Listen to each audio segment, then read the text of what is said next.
SHO साहब, police station south Avenue, क्योंकि ये कॉन्स्पिरेसी कई जगहों पे हुई होगी, बीजेपी के दफ्तर में भी हुई होगी और हुई है, और अमित शाह जी के घर पे तो हुई होगी, इसलिए साउथ एवेन्यू पुलिस स्टेशन में हमने डीसीपी न्यू दिल्ली और सीपी साहब को और कमिश्नर दिल्ली पुलिस को इसकी कॉपी भेज दी गई है। अब देखना यह है कि बाबा साहब डॉक्टर भीमराव अंबेडकर के संविधान को मानने वाले, उसकी इज्जत करने वाले, कानून के रखवाले कोई पुलिस ऑफिसर देश में, दिल्ली पुलिस में मौजूद हैं या नहीं है। अब मैं ज्यादा आपका समय ना लेते हुए हम यही कहेंगे कि इस पे आंदोलन तो होना ही चाहिए, बेशक आंदोलन होना चाहिए, और आंदोलन हम सड़कों पे जाएंगे, और ये आंदोलन ऐसा नहीं होगा कि अभी कुछ दिन का ये जोश है और अंबेडकर वाला। अब मनुवादी कितना भी ढोंग, कितना भी नाटक कर लें, उनके मन में बाबा साहब डॉक्टर भीमराव अंबेडकर के लिए सबसे ज्यादा घृणा, नफरत, द्वेष है, और वो ताक लगा के, मौका लगा के बैठे हुए कब बाबा साहब डॉक्टर भीमराव अंबेडकर का नाम और बाबा साहब डॉक्टर भीमराव अंबेडकर का संविधान वो नेस्तो नाबूद कर दे। अंबेडकर अंबेडकर अंबेडकर अंबेडकर रोज सुबह शाम नाम लेते हैं। हाँ। अगर इसी तरह भगवान का नाम लेंगे तो 7 जन्म के लिए स्वर्ग में पहुंच जाएंगे। तो गलत ही क्या कह दिया उन्होंने जी? गलत ही, भगवान को मानना या मस्जिद में जाना है कहीं गलत है क्या किसी संविधान में? उसके टोन में कुंठा है। अच्छा, जो शब्द है क्या दर्शाता है उनके टोन में? वो कुंठा दर्शाता है कि अंबेडकर अंबेडकर अंबेडकर का नाम क्यों लेना पड़ रहा है। अच्छा, नाम ही क्यों लेना पड़ रहा है? हाँ, वो कुंठा दर्शाता है। इस बात को मानते हो? समाज के बहुत ऐसे लोग हैं जो अंबेडकर जी के नाम पे मार्केटिंग कर रहे हैं। वो जो उसमें एक कुंठा दर्शाते हैं कि अंबेडकर अंबेडकर का नाम क्यों लेते हो। अच्छा, इतने में तो भगवान के तुल्य बना दिया। अच्छा, तो जिनके लिए उन्होंने, जिन लोगों के, जिस समाज के लिए, जिस तबके के लिए उन्होंने काम किया, उनके लिए वो भगवान तुल्य ही है। अब होम मिनिस्टर उनको कहा जाता है, तो होम मिनिस्टर वो जब तक हैं जब तक वो भारत के संविधान और कानून के तहत कार्य करते हैं। जैसे ही वो उसके बाहर जाके कोई कार्य करते हैं तो वो अपराध हो जाता है, वो एक आम अपराधी हो जाते हैं। तो ये अमित शाह जी ने अपराध किया है। अब जो मनुवादी एक मानसिकता है, जो लोग जान के भी या माहौल की वजह से असली मुद्दे पे नहीं पहुंचते हमेशा, अभी भी क्या डिमांड हो रही है कि कौन अंबेडकर साहब की कितनी इज्जत करता है या नहीं करता है, कि अमित शाह जी को माफी मांगनी चाहिए क्योंकि उन्होंने बाबा साहब का अपमान किया। बिल्कुल माफी मांगनी चाहिए, कोई बुराई नहीं है माफी मांगने में।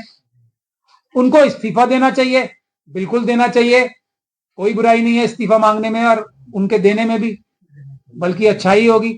लेकिन असल बात क्या है, एक साजिश करके, बड़ी कॉन्स्पिरेसी करके बाबा साहब की बेइज्जती करने की चेष्टा की गई है और बेइज्जती की। तो हम लोगों ने इसके लिए, दयाराम बदलिया जी ने मुझे अप्रोच किया एज ए वकील कि मैं चाहता हूं इस पे कानूनी कार्रवाई हो।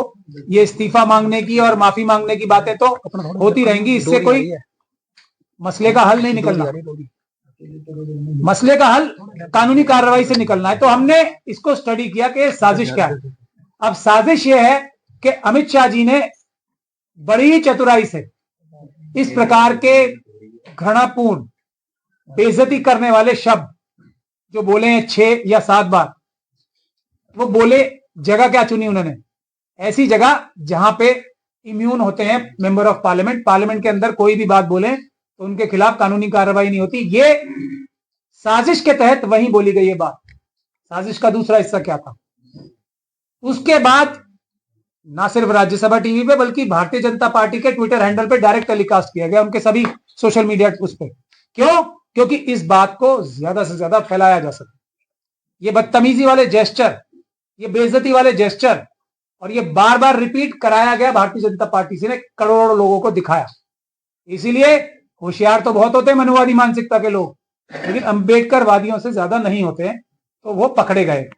ये तो इसलिए बदलिया साहब ने एक बड़ी अच्छी एफआईआर ड्राफ्ट की है, वो हम आप सब लोगों के सामने प्रस्तुत कर रहे हैं। उसमें लब्बो लुआब इसका यही है जो मैंने अभी आपको बताया, ये साजिश के तहत, और इसको इन्होंने ईमेल किया है, ये ईमेल कर दिया है।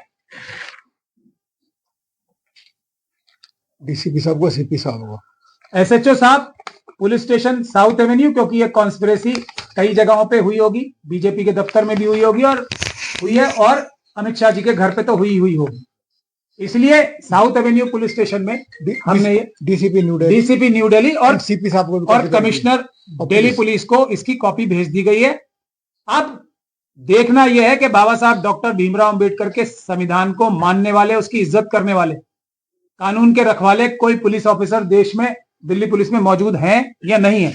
अब मैं ज्यादा आपका समय ना लेते हुए हम यही कहेंगे कि इस पे आंदोलन तो होना ही चाहिए, बेशक आंदोलन होना चाहिए, और आंदोलन हम सड़कों पे जाएंगे, और ये आंदोलन ऐसा नहीं होगा कि अभी कुछ दिन का ये जोश है और उसके बाद खत्म। हम अपना कोई भी कार्य एक बार उठाते हैं बीड़ा तो खत्म नहीं करते हैं, चाहे वो चुनाव में चोरी की मशीनों का हो, हाथरस का हो, दिल्ली कैंट का हो, और अभी 2 दिन पहले जो अमरोहा के बच्चे के साथ जो उसके प्रिंसिपल ने किया था उसका भी ऑर्डर आया है।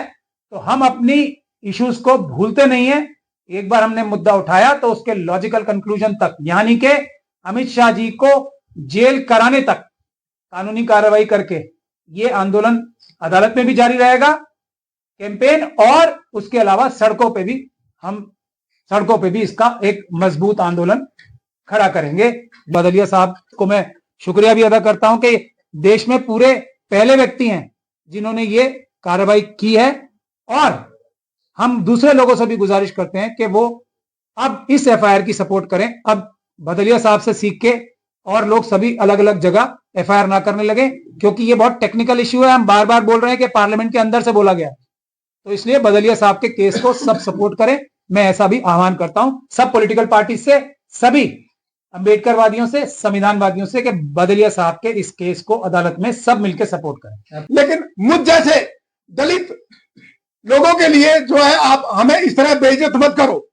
आप बार बार भगवान भगवान करते रहो ताकि आप जो स्वर्ग में जाओगे, हमें स्वर्ग में नहीं जाना। हमारा स्वर्ग हमारे बाबा साहब ने जब संविधान बनाकर हमें दे दिया था, और मैं जो आज आप लोगों के सामने बोल रहा हूं, मैं इसी कारण बोल रहा हूं कि बाबा साहब ने मुझे अधिकार दे दिया था। अदरवाइज मुझे मालूम है कि आज से पहले संविधान जब नहीं बना था तो उससे पहले हमारी हालत क्या थी। हमारे गले में हांडी थी, पीछे हमारे झाड़ू थी। शर्त यह है कि वो सच्चे अंबेडकरवादी हों और ईमानदारी से बिना डरे काम करे जाएं, वो हम करेंगे। और इस केस में भी हम वादा करते हैं, ये हमारे सबके आत्मसम्मान की बात है। बाबा साहब हमारे सर का ताज है सब। सर, अमित शाह जी ने अगर माफी मांग ली तो फिर तो मामला शांत खत्म? नहीं, खत्म कैसे? नहीं, कानूनी कार्रवाई तो होगी ना। माफी मांगने से हम कौन होते हैं देने वाले? भारत का संविधान उन्हें माफ करेगा, कानून माफ करेगा तो होगा। बाकी तो वो अपनी इंटेंशन दिखाएंगे ना कि क्या उनके मन में सच में बेइज्जती करना था या नहीं था। ये उनके ये तो साफ नजर आ रहा है। अगर वो इस्तीफा देते हैं, पद से इस्तीफा देते हैं, माफी मांगते हैं, बिल्कुल साफ तौर पे माफी।